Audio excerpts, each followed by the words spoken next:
Third area, number C, and this is Muhammad himself. The problems with Muhammad. If this is wrong, then everything comes crashing down. Just like Mecca. We shut down Mecca this morning. Once you take away Mecca, you could take away from Muhammad or the Quran from Mecca. Because there may be a Quran, there may be a Muhammad, but he's not from Mecca. If he's not from Mecca, it's not Islamic. All right? And that's why it's important that we take each one of these three legs and shut each one down subsequently or sequentially. So introduction, what about Muhammad's name? Let's start with the name itself, because this is probably the biggest confusion. This is what the Muslims claim. The Muhammad, and notice I put it in parentheses there because that's the name they're looking for. The Muhammad of Islam was the last and greatest prophet who lived in Mecca between 570 and 622 and died in Medina in 632. He modeled Islam as the paradigm for the world. He received the Quran as the final revelation for the world. Everything we need to know about him, we can find in the Sirah of Ibn Hisham. Remember, I talked about Ibn Hisham. Is there any Sirah of Ibn Hisham? No. So when does the Sirah of Ibn Hisham, when was it created? Heinrich Ferdinand Wüstenfeld was the first to write the Sirah of Muhammad. And when did he write it? 1868 to 1870. I'm sorry, 1858 to 1860. So that is 160 years ago. There was no Sirah. All attributed to Ibn Ishaq, but as you open up the introduction, it's really to Ibn Hisham. So everything we know about Muhammad, what he did, is attributed by a German scholar living in Berlin, getting his material from 4 different German cities, putting it together over a 2-year period, and then publishing it in 1860. That's 1,000 years too late, folks, because that's just 160 years ago. Prior to 160 years, they didn't have a story about Muhammad. They just knew bits and pieces about him, but no one had written it down. That's why we're all thankful to Heinrich Ferdinand Wüstenfeld. Now, these references are 9th to the 19th century, 200 to 1,200 years after the fact. So is this Muhammad of Islam referred to in the 7th century? Because I don't care about Ibn Hisham. I don't care about Ibn Ishaq. I don't care about Wüstenfeld, really, because they're much too late. Why should I go to somebody who's writing 2 to 3 to 1,000 years later about a man who lived in the 7th century?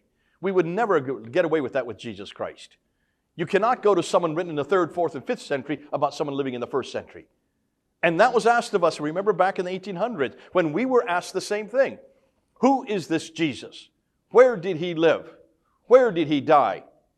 And that was a good question. The Germans needed to ask us this. And so that's why we had to answer those questions. We demand the same thing of Islam. So before finding out, we need to deal first with the name, the word itself, Muhammad. Let's look at that name. What is the name? Is it Muhammad or is it Mahmud? Mim, ha, mim, dal. They go from, actually it should be this other way around. Arabic goes from right to left. I've read it from left to right for your sake.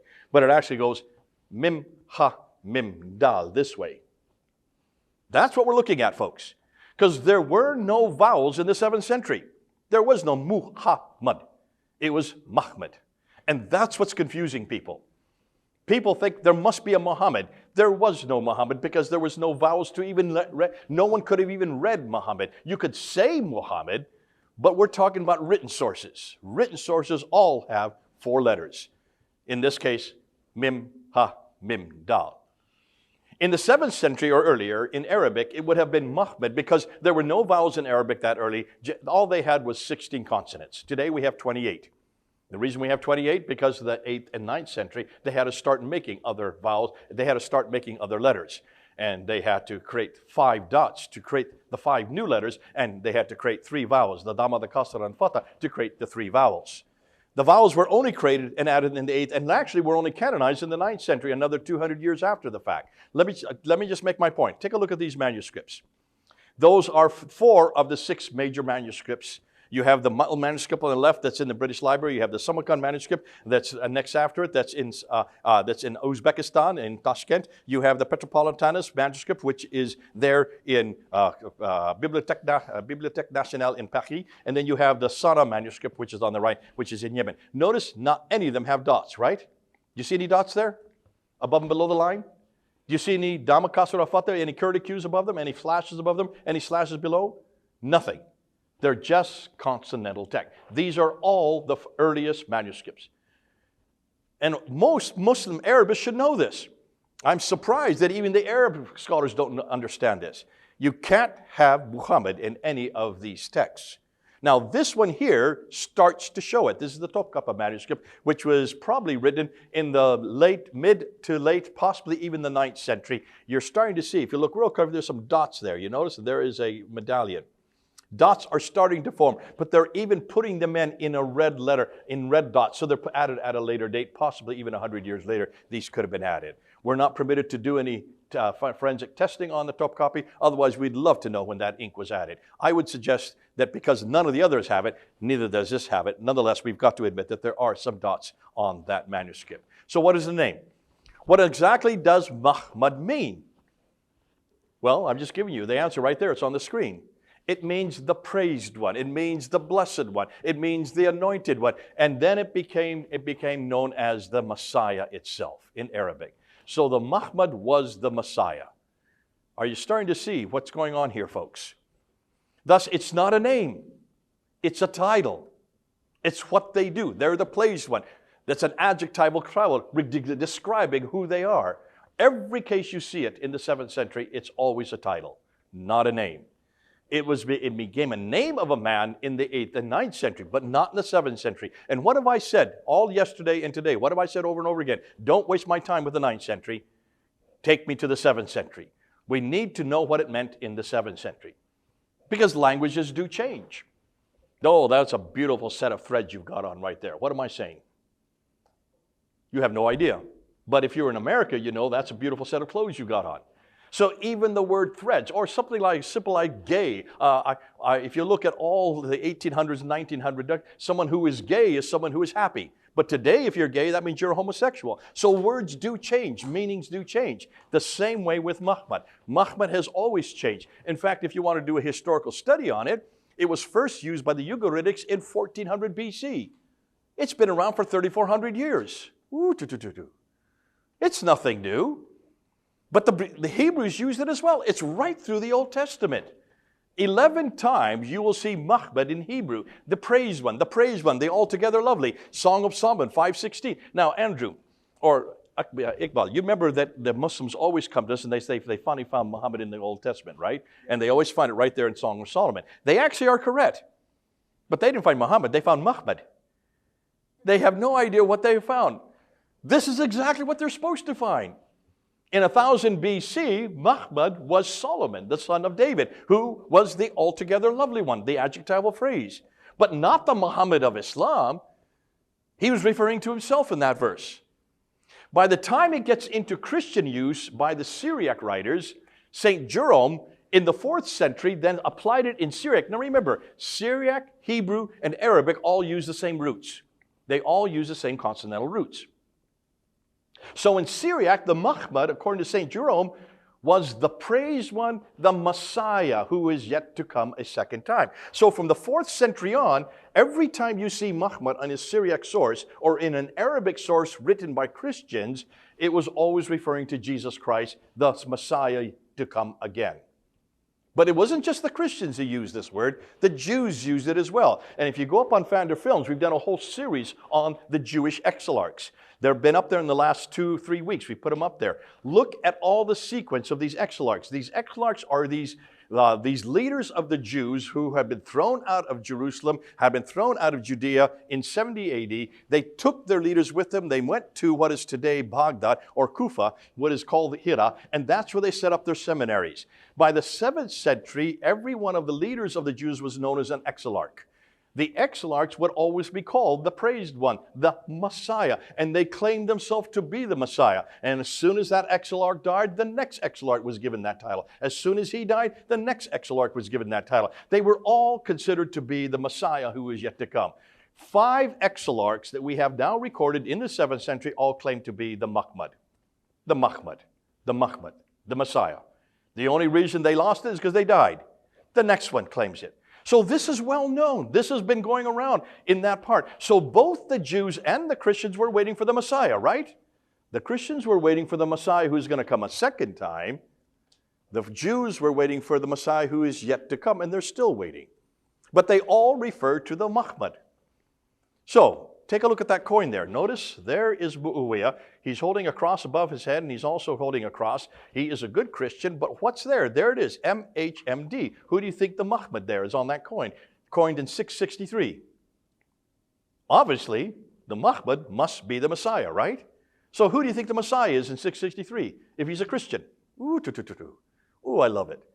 Okay, but that's why now we have the Muhammad coin. Now makes sense. So, conclusion, the Muhammad was well known in that part of the world and at that time, but it was not pronounced Muhammad. That is how we pronounce it today, and that's where the confusion is. Every Muslim reading that think, oh, that must be Muhammad, the prophet. No, it is the Muhammad of Christianity and the Muhammad of Judaism.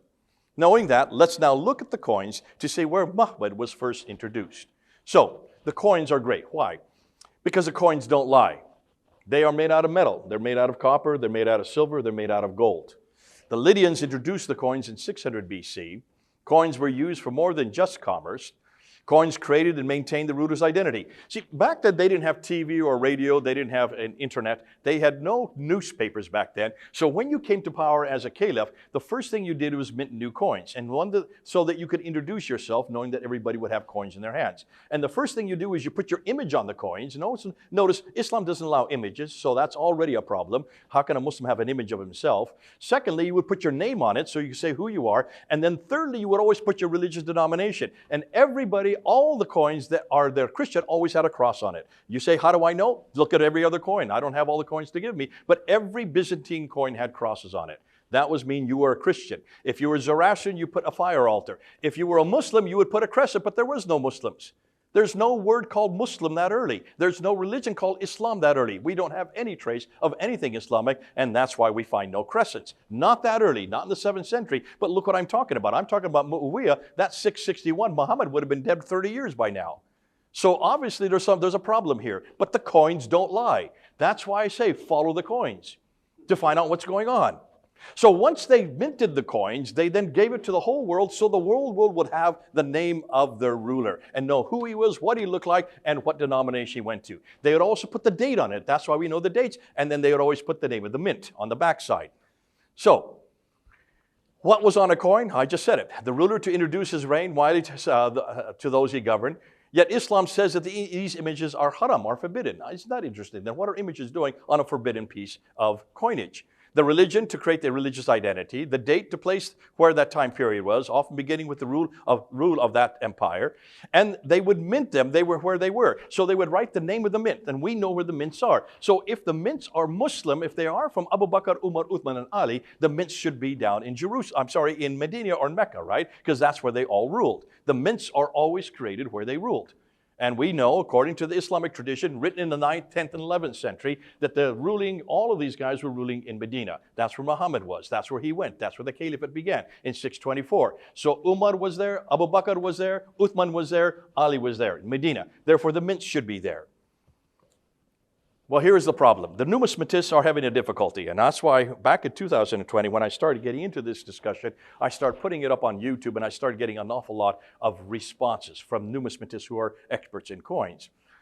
All of those who were doing research on it were getting in contact with me, and they say, but few of them, they had a problem because everything they were doing, when they looked at the coin and they tried to describe them, they tried to put the Islamic narrative onto these coins, and they just made no sense.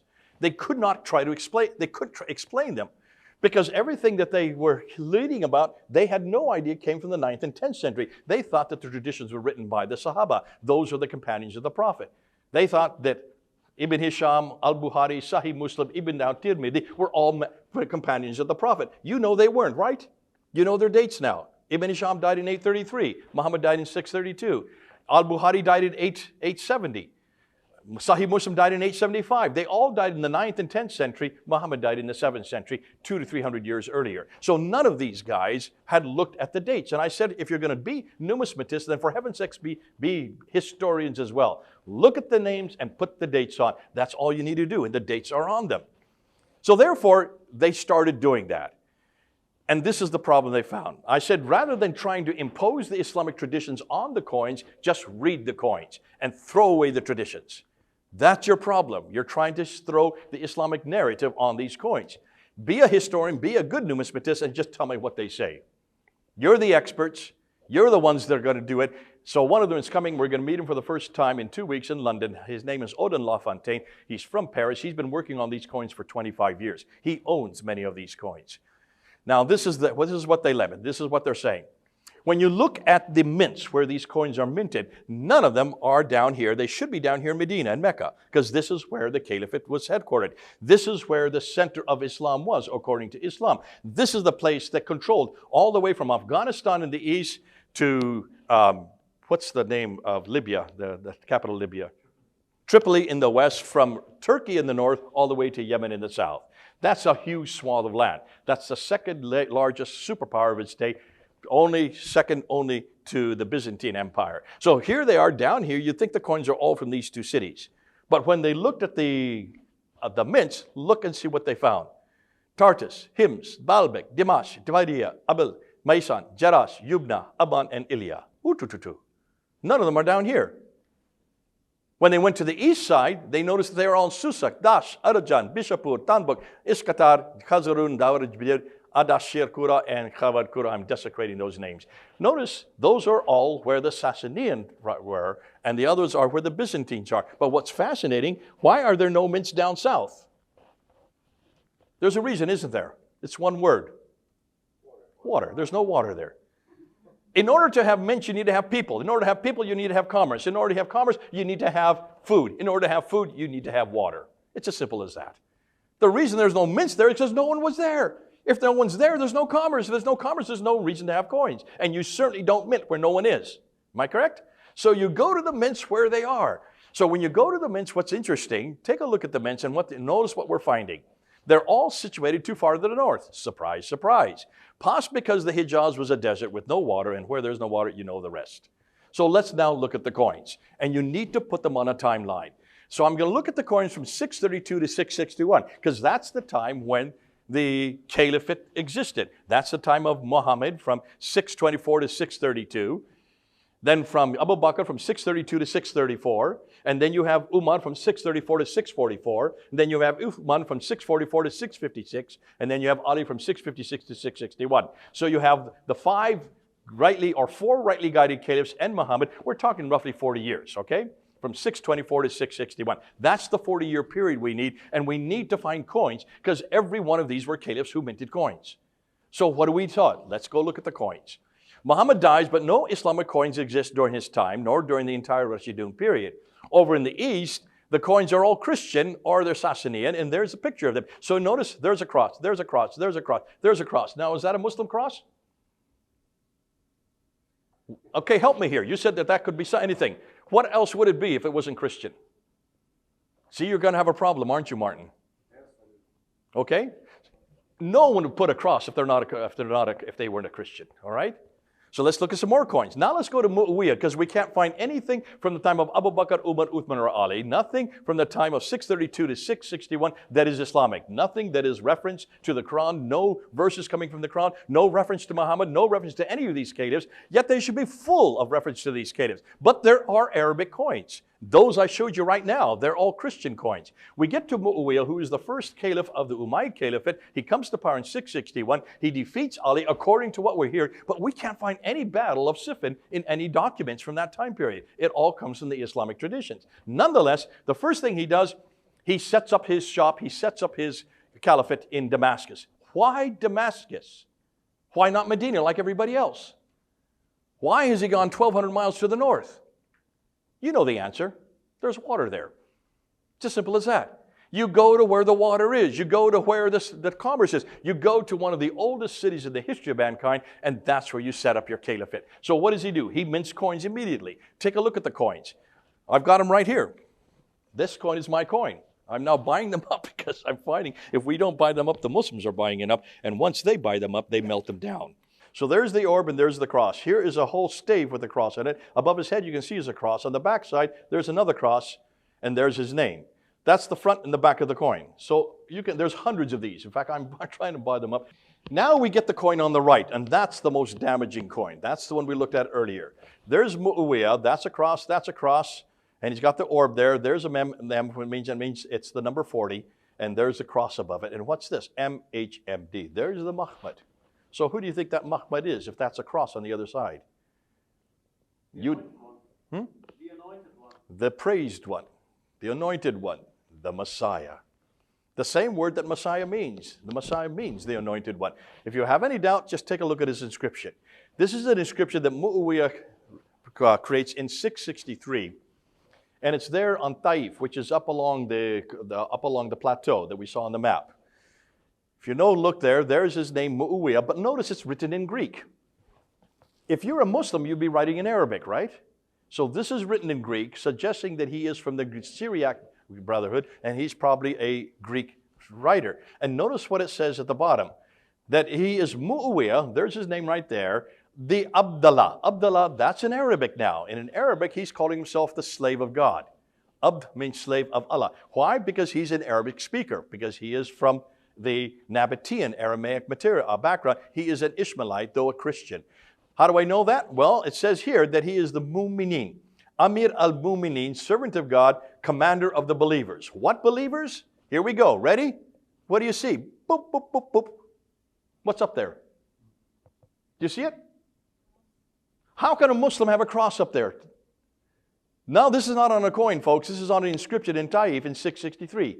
So obviously the believers that he is a servant of God, the commander of, are the Christians at that time. He is a good Byzantine Christian, not a Byzantine, a monophysite Christian at that time, but he is a Trinitarian. All right? So let's put that up there, and now we get to, I'm just going to show you, Martin, look at this here. Notice there's the orb with the cross, orb with the cross. These are Byzantine coins. Now these are gold soliduses. These are much more important. There's a coin of Heraclius. There he has an orb and he has a cross. Those are his two sons on either side. And this is a typical Byzantine coin from the 7th century. That's why I'm putting it up there. And if you look at the back side, there's the cross. It's always front, back, front, back. That's why there's two images. Now we come to Abd al-Malik. Abd al-Malik comes to power. He's there in Damascus. He is an Umayyad. He comes to power in 685. So this is 60 years after Muhammad, if he lived, supposedly died, right? 60 years later, he introduces this coin here. Take a look at it. You notice it's very similar, don't you? The same, you see the orbs in their hands, right? That's Heraclius with an orb, but what's missing? The very thing that needs to be there. The cross that delineates who they are. There's no cross in any of those orbs. Look at the backside. What's missing? The cross piece. It's a mockery of Byzantine Christianity. This is the coin he introduced. He is living in Damascus. He's right next to the Byzantine Empire. He has to compete against the Byzantines. They are the biggest empire. He is number 2. He has to compete politically, and yet he has to give tribute to Justinian II, who's the Byzantine emperor. Justinian II, who receives these gold soliduses, goes berserk, gets angered because of what he's done to his coins. See, these are his coins over here, but he puts these coins up. And around the outside is the La ilaha illallah Muhammadur Rasulullah. This is the first time we see the Shahada.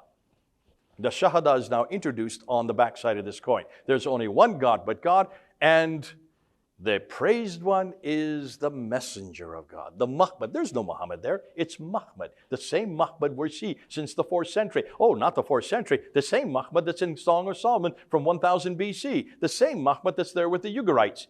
It has been around, folks, for over 2,000 years, that Muhammad. And he puts it there because this is the Muhammad that the Christians are waiting for. This is a theological attack, and it's a political polemic.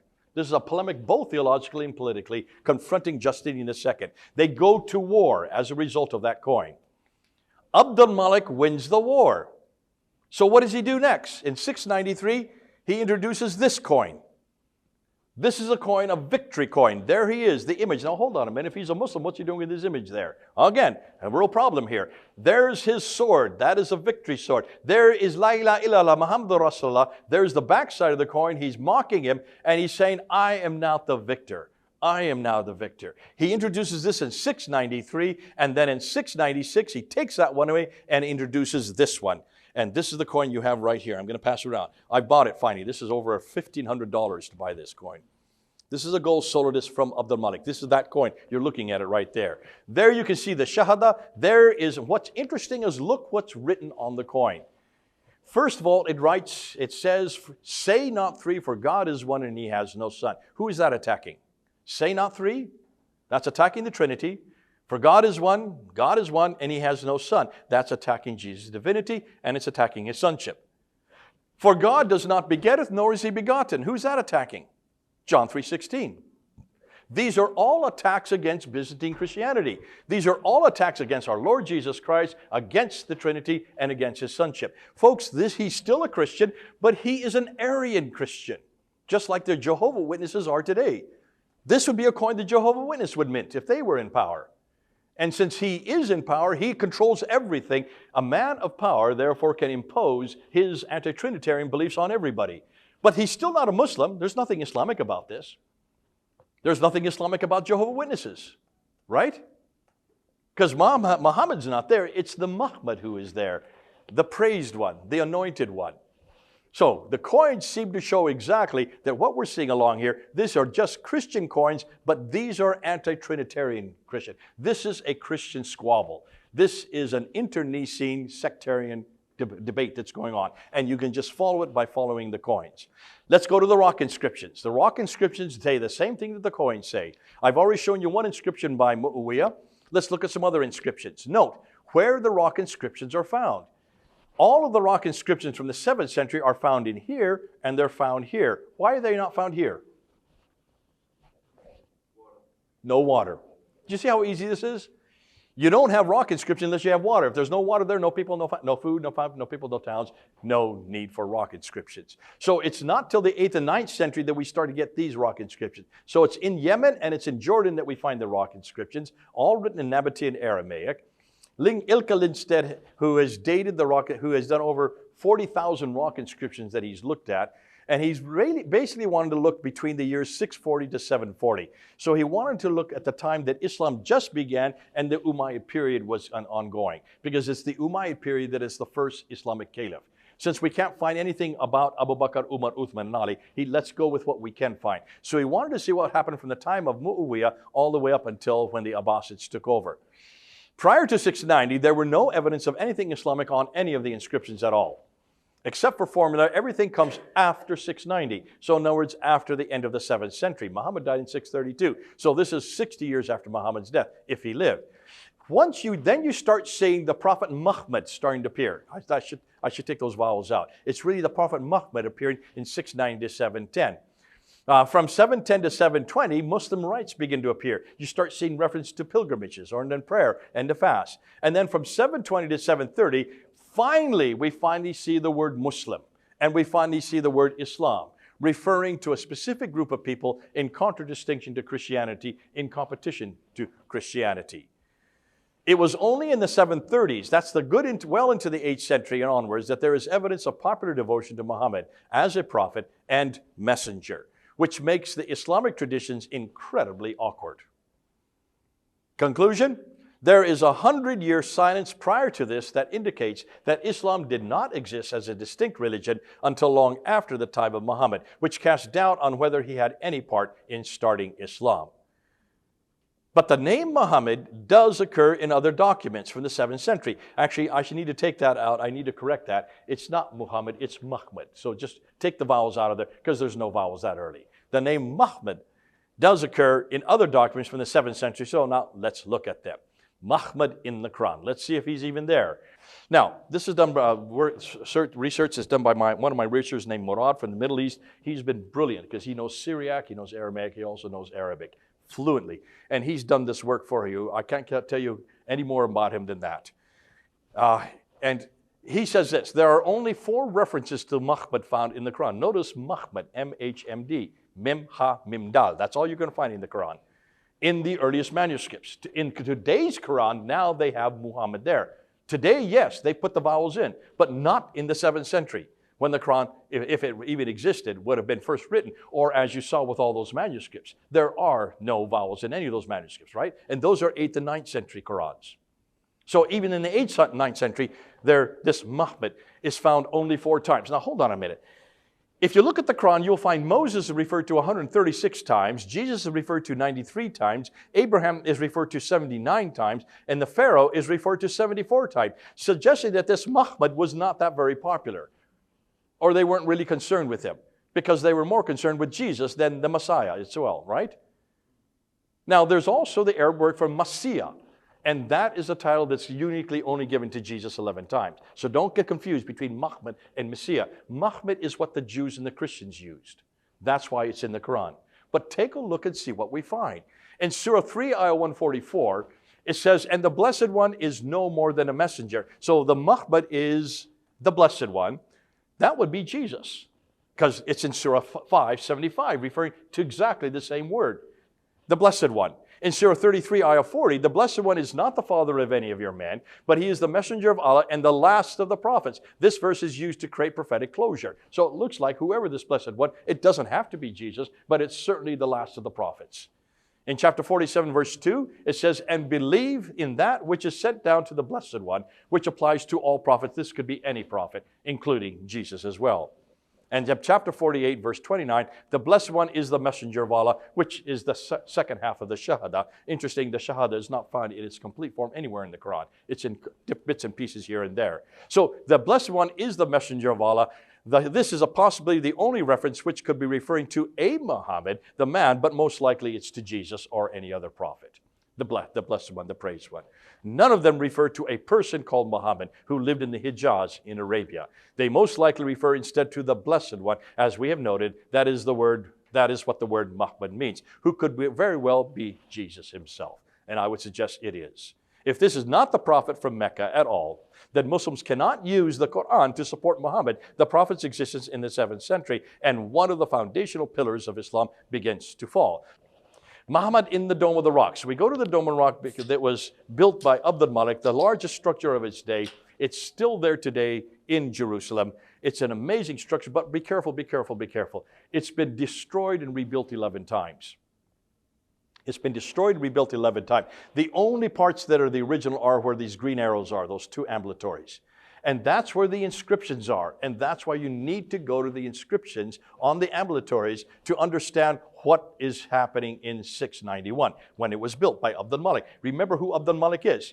He is an anti-Trinitarian, right? You saw it on the coins, okay? He loves Jesus, but only as a prophet, like the Jehovah's Witnesses today. They love Jesus, but only as a prophet. He is not God. Jesus is not God. He is not three. And that's why when you look at the inscriptions, the very thing on the coins is on the inscriptions on the Dome of the Rock. Say not three, for God is one, and he has no son. The only thing they do is they put, and the associators believe that he is God. Who are the associators? Those who associate another with God. The mushriks, or the mushrikun in plural. Who are the mushrikun? We are. We are considered to be the associators. Those who believe that Jesus is God, we associate another with God. And remember, the cardinal sin in Islam is shirk. Whenever you equate anything or anybody with God, you're committing shirk. So the mushriks are those who commit that. The mushrikun, plural, those of us who do that are seen as mushrikun. And there it is on the Dome of the Rock. It's attacking us. It's attacking Christians. Not just Christians, Byzantine, Monophysite, Trinitarian Christians. That's what it's attacking. This is all against Jesus, all against his divinity, all against the Trinity. That's why then you have, say not three, for God is one. That then makes its way into the Quran later on in chapter 4, verse 171, but not in the same way you see on the Dome of the Rock, proving that this changes even between the 7th century and the 8th century. For God does not beget, nor is he begotten. That is, again, attacking Jesus' sonship as God. And then it says, La ilaha illallah Muhammadur Rasulullah. There is only one God but God, and the praised one is the messenger of God. So who is the Muhammad? Since everything else is about who, it's about Jesus. Who is the Muhammad? Jesus is the Muhammad. It's all again, the same subject. The Quranic verses in these inscriptions are not the same as that which we have in the Quran today, and are thus possibly the precursors to the Quranic verses, which were then written later and then changed to refer to the prophet. If correct, then Muslims cannot use the Dome of the Rock to support Muhammad's existence in the 7th century either. They cannot even use it as late as 691. And another foundational pillar of Islam begins to fall even further. Well, what about other written references to Muhammad in the 7th century? Let's take a look at them next. So, let's look at extra Quranic writings. This is outside of the Quran. Let's see what they say. Well, there are actually 15. I could go to 15, but I'm only going to go to 5 because the other the other 10 have nothing to do with Muhammad. They just talk about a warrior or somebody who has a sword or somebody who conquers. And so Muslims will say, see, that must be Muhammad because he had a sword and he conquers. Listen, that could be anybody who's a king who's conquering. Everybody conquered with swords. So you can't say that. But 5 of them do use the word Muhammad. So let's go back to every one of those to use the word Muhammad. Now, you're not going to see it this way. Whenever Muslims write it, they put Muhammad there. No, none of these say Muhammad. That's why we need to be careful. Go back to the 7th century and read the original text. So when you read the original text of Thomas the Presbyter in 634, he talks about a battle between the Romans and the Tayyaye du Muhammad. He does not even use the D, he uses the T. It's not even the same 4 consonants. This is a Persian spelling of the praised one. Are you hearing that? This is of the Tayyaye. Who are the Tayyaye? The Muhammad of the Tayyaye are the Lakhmids. The Lakhmids live in what is today Tikrit and Mosul. That's in northern Iraq. So this Muhammad lived way up in northern Iraq. Did Muhammad from Arabia live in Iraq? Was he part of the Lakhmids? So here's a reference to Muhammad of the Tayyaye. This is not the Muhammad of Arabia, but there he is in the 7th century. Thomas the Presbyter is referring to him. So already you're seeing that this word is quite common. This title is quite normal. This is a title, in this case, not for Jesus. In this case, it is the praised one, whoever the leader is of the Tayyaye there. In 636, a flyleaf refers to the Arabs of Mahmud. So there's the Mahmud, killed many Syrians in Yarmouk. So whoever this Mahmud was, this praised one, which most kings took on for themselves, it could be an exarch in this case. Because what do we know? He killed many in Yarmouk. Look and see where Yarmouk is on a map. It's in Syria, north of Israel. Did Muhammad ever get up to Syria? No. Did he ever even leave Arabia? No, he never did. 660, you have Sabaeus, who's writing about an Ishmaelite called Mahmud. Notice, he calls him an Ishmaelite. Why does he call him a Muslim? All right? And he's called Muhammad. That's the Persian spelling again. This is the praised one. But notice what he says next. That he aligns himself with 12,000 Israelites against the Byzantines. When did Muhammad ever fight the Byzantines? With Israelites, 12,000 of them. Can you tell me where this happened? Muslims can't tell me. You need to read the whole sentence of what this Muhammad did. There's no record of 12,000 Arabs partnering with Jews and invading Byzantium in the 7th century, so this is not even historical. Then you get to John Bonaparte. Now we're starting to get closer. 690, now we're starting to read that this is the same Muhammad that's on the coins, but look at the date. That makes sense. This is when Abdul Malik is introducing Muhammad, the praised one.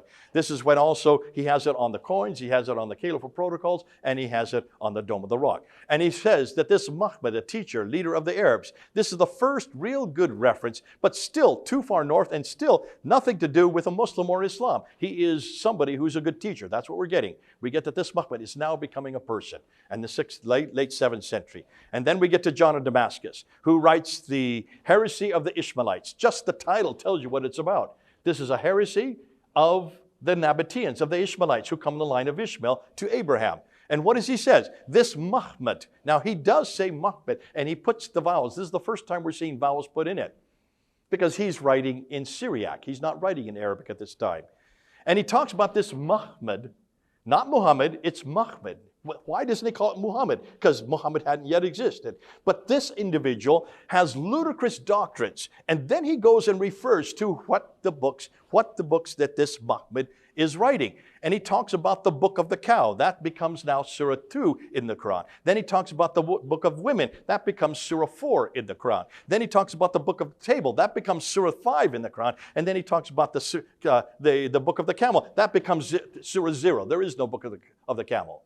So obviously, whoever this Muhammad was had 4 books, not 1 book, 3 of them that make their way into the Quran, and the last one got rejected. So is that the Quran, folks? But look at the date, 730. This is 100 years after Muhammad. And still the Quran's not together. And remember who John of Damascus is. He is there living in the courts of the Caliph in Damascus. His father was also in the courts of Damascus. His father were in the courts of Muawiyah. He was in the court of Abdul Malik. He's right there where Islam should be, right at the center of Islam. And yet he calls these Ishmaelites, these heretics. These are the heresies of the Ishmaelites. And then he starts in 730, goes to a monastery and writes about this Muhammad, this ludicrous doctrines. So obviously this is not the Muhammad of Arabia. Every reference to Muhammad in the 7th century places him in Gaza or Jerusalem or Damascus or in Hira, which are all situated too far north and probably refer to other Muhammads, the praised one or the anointed one. Conclusions concerning the coins and the rocks and the inscriptions. There are no coins anywhere in Central Arabia, and the Arabic coins which do exist are all further north and are not Islamic at all, but Christian or Zoroastrian up to and including the reign of Muawiyah, up to 680. It is only with the coins introduced by Abdul Malik in 691 that we begin to possibly find pre-Islamic. Now I say, you notice I'm saying pre-Islamic, not Islamic, pre-Islamic coins, but now you can understand why Islam is so anti-Trinitarian. It was because of Abdul Malik. That's why Islam is against Jesus as God, and that's why that's the first question we get whenever we get into a discussion. It's all because of Abdul Malik. And whereas that existed in the 4th century with Arius, he was not a caliph, he was not a king, he was not one very important. And he was taken down very quickly at the Council of Nicaea by Athanasius. Now you have someone who now rules probably the most land in the world at that time. Someone of that stature, of that nature, coming up with this theology, no wonder it's stuck. And that's why Islam that was finally became Islam during the Abbasid period, that's why they're against Jesus as God. That's why they're against the Trinity, and that's why they're against his sonship. The rock inscriptions are similar to the coins and nothing Islamic prior to 690 AD. Then references to Muhammad from 690 to 710, we start seeing Muslim rites, the pilgrimage, prayer, fast from 710 to 720, and finally the names Muslim and Islam referencing groups which isn't Christian from 720 to 730. The Quran and the Dome of the Rock do not refer to Muhammad of Islam. 7th century written references to Muhammad place him too far north. More than that, as a conclusion, these all suggest that there was an internecine clash between different sects of Christianity. The Trinitarians on one side, who were the Byzantine Monophysites, and the anti-Trinitarians on the other side, who would be Abdul Malik and his descendants, with the latter establishing its own religion at the end of the Umayyad dynasty in opposition to Christianity, mid-8th century, which then morphed into what Islam of today during the initial 100 to 200 years of the Abbasid dynasty in the 9th and 10th century. Can you now see that's how man-made religion runs? This did not happen in 22 years, folks. We're already 100 to 200 years later. It took 100 to 200 years to get to this point. But still, Islam is not the Islam we have today. That's going to take another 100, another to 2, possibly even 300 years before we get the Islam of today.